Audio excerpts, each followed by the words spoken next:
Auzubillahiminash-shaytanir-rajim. Bismillahir-rahmanir-rahim. Assalamualaikum. Dear students, it's me Maria Noshin, your computer teacher. We are studying online with computers, revised edition for grade 5. Students, our today's topic is email. Email stands for, or we can say that email is short for electronic mail. ठीक है, email आप लिखते हो तो इसमें ई जो है वो इलेक्ट्रॉनिक को शो करता है. अब ये है क्या एक्चुअली में ये process electronic mail is the transmission of messages. ठीक है, कि मैसेजेस जो हैं वो कैसे ट्रांसमिट होते हैं ओवर कम्युनिकेशन नेटवर्क्स. कम्युनिकेशन के पूरे नेटवर्क्स बने हुए होते हैं, तो एक नेटवर्क से दूसरे नेटवर्क तक आपका जो मैसेज है वो किस तरह से ट्रांसमिट होता है. ठीक है, उसको आप क्या कहते हो, उस सर्विस को आप कहते हैं ईमेल.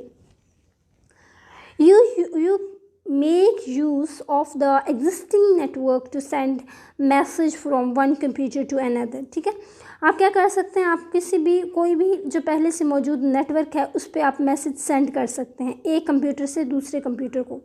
ठीक है, यानी कि आपका एक कंप्यूटर जो है वो रिसीविंग एंड पे होगा, एक सेंडिंग एंड पे होगा, और आप सेंड और रिसीव कर सकते हैं ईमेल के थ्रू अपने मैसेजेस को. The network could be LAN वैन इंटरनेट और इंटरनेट. ठीक है, ईमेल को सेंड करने के लिए आपका जो नेटवर्क है वो लैन भी हो सकता है, वैन भी हो सकता है, इंटरनेट भी हो सकता है, या इंट्रानेट भी हो सकता है. In recent years the use of email has increased many times. ठीक है, तो हाल ही में जो साल हैं उनमें हुआ क्या है, उनमें ईमेल का इस्तेमाल जो है वो बहुत ज़्यादा हो गया है, कई गुना ज़्यादा हो गया. ठीक है, मैनी टाइम्स, कई गुना ज़्यादा हो गया है. बाय सम एस्टिमेट्स, कुछ तखमीनों के साथ.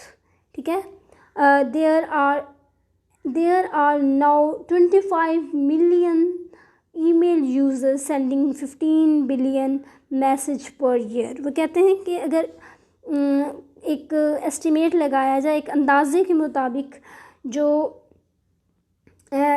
ईमेल मैसेजेस हैं वो 15 बिलियन मैसेजेस जो हैं वो सेंड किए जा चुके हैं 25 मिलियन ईमेल यूज़र्स के थ्रू. ठीक है, तो ये एक एस्टिमेशन है, एक अंदाज़ा है.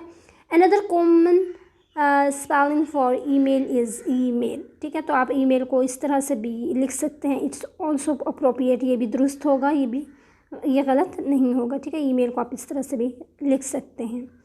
नेक्स्ट देखिए, must know email IDs addresses of inbox on the internet of each recipient is unique.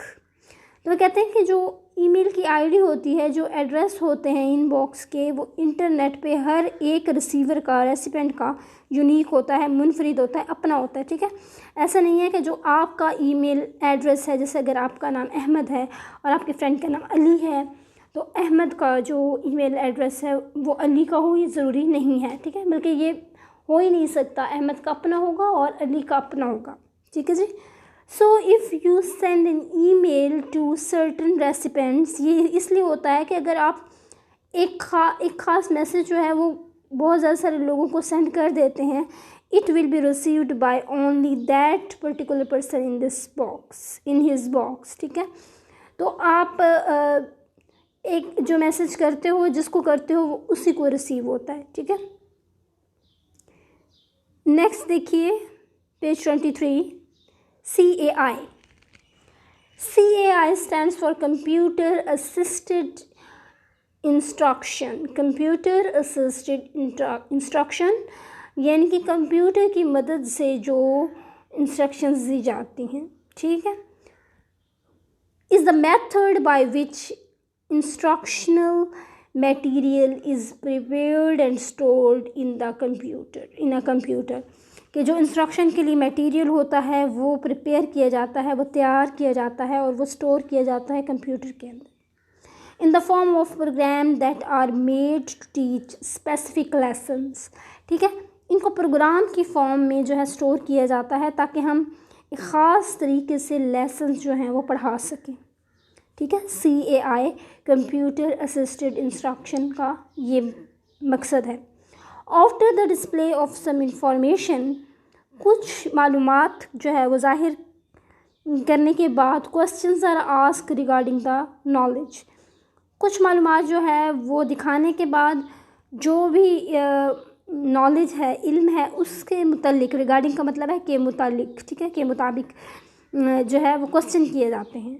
जैसे आप स्कूल में जो है आपको जब लेसन दिया जाता है, जब लेक्चर दिया जाता है, तो क्या होता है, टीचर जब लेक्चर दे देती हैं उसके बाद आपसे क्वेश्चन करती हैं ये देखने के लिए कि आपको समझ आया है या नहीं आया। तो बिल्कुल इसी तरह से आपकी ये जो प्रोग्राम है आपका कंप्यूटर असिस्टेड इंस्ट्रक्शन, इसमें भी ऐसे ही किया जाता है कि पहले तो आपको कुछ इन्फॉर्मेशन दिखा दी जाती है, उसके बाद उसी इन्फॉर्मेशन से रिलेटेड आपसे सवाल किए जाते हैं ये देखने के लिए कि आपको इसका कॉन्सेप्ट क्लियर है या नहीं है। You have gained from the previous information, ठीक है, क्वेश्चन जो है वो किसके मतलब किए जाते हैं, उस तमाम इन्फॉर्मेशन के मतलब जो आपने गेन का मतलब होता है हासिल करना, प्रीवियस पिछली इन्फॉर्मेशन मालूमात, गेन का मतलब है हासिल करना, जो आपने पिछली मालूमात हासिल की है उससे मतलब सवाल होता है। Provided the correct answer is given, अगर आप मुहैया कर देते हैं उनको बिल्कुल ठीक आंसर, तो वो क्या करते हैं, वो आपके पास फिर आपको अगले स्टेप की तरफ मूव करते हैं, ठीक है। Next step can be tried, जब आप उनको आंसर बिल्कुल ठीक देते हो तब वो आपको नेक्स्ट स्टेप की तरफ लेके जाएंगे, अदरवाइज नहीं लेके जाएंगे, ठीक है। When the response is incorrect, this is very important, when the response is incorrect, the information is re-prepared and the question is asked again, ठीक है। तो कहते हैं अगर तो आपका जो रिस्पॉन्स है, आपका जो जवाब है वो गलत है, तो इंफॉर्मेशन जो है वो दोबारा से प्रिपेयर की जाती है और आपसे दोबारा से क्वेश्चन किया जाता है। तो होप सो आपको ये समझ आ गया होगा। ये कुछ न्यू चीज़ें हैं, इनमें घबराने की बिल्कुल भी ज़रूरत नहीं है। CAI और आगे जो हम इंशाल्लाह नेक्स्ट लेक्चर पढ़ने वाले हैं CAL, तो ये न्यू चीज़ें बेशक हैं लेकिन इतनी मुश्किल नहीं है। तो इंशाल्लाह ताला अज़ीज़ CAL कंप्यूटर एडेड लर्निंग जो है वो हम अपने नेक्स्ट लेक्चर में पढ़ेंगे। टिल देन स्टे ब्लेस्ड, अल्लाह हाफिज़।